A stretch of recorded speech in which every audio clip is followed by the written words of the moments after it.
So I'm in therapy, and um, I was having, this is maybe a few months later, I can't exactly remember the timeline, but it was after that panic attack.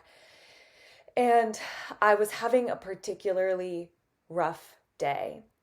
And I had had friends in college who were on the cross country team. So sometimes I'd go out with them to spend time with them and we would run together, but I was never a serious runner. Um, and so I'm having a bad day, and I thought, you know what? I'm just going to lace up my shoes and go out for a run. So I did. I laced up my shoes and I just started running. I didn't have any clue of how far I was going to go, where I was going to go. I'm thinking of Forrest Gump as you're talking. Exactly. That's exactly what it is. So I just start running, and I realized that I had hit 2.5 miles.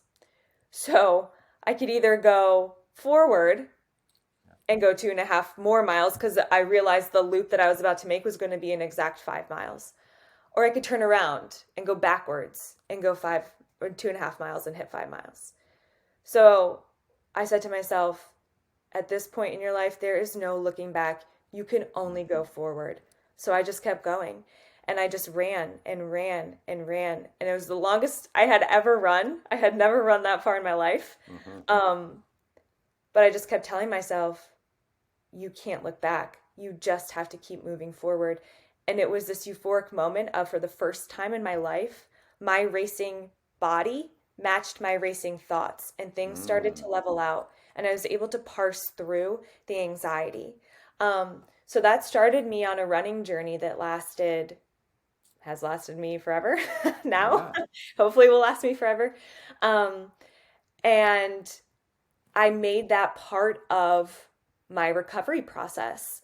So now I'm at a point where, I'm actually on a very small dose of an antidepressant, which helps keep me level. I don't think my goal is to not be on that forever.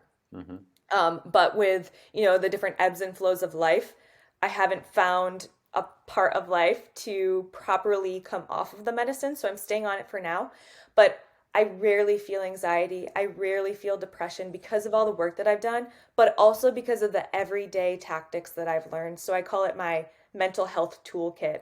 And for Mm-hmm. me, my mental health toolkit is running, it's a deep prayer life, it's going to therapy when I need to, it's writing, it's now my ministry.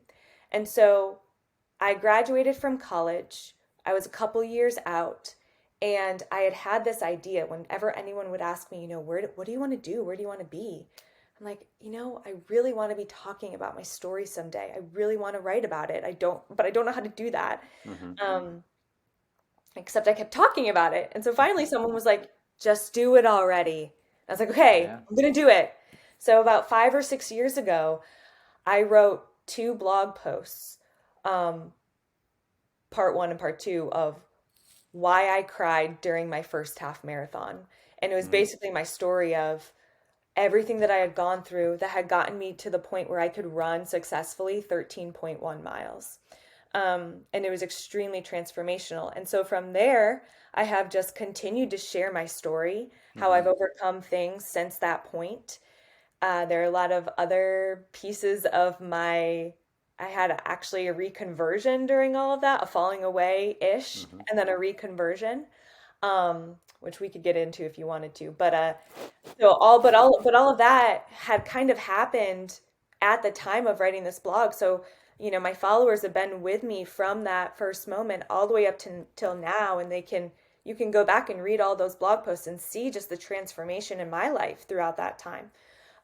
So now I help other women implement running and physical fitness into their lives so that they can overcome those mental challenges as well.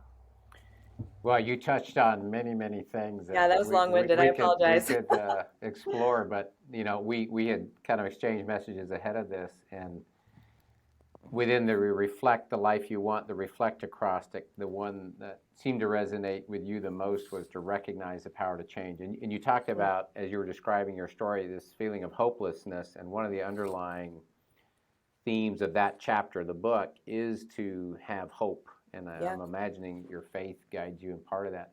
But there were several things that you touched on that I thought were really impactful. Hopefully, people that will hear this will understand that, and they can relate to.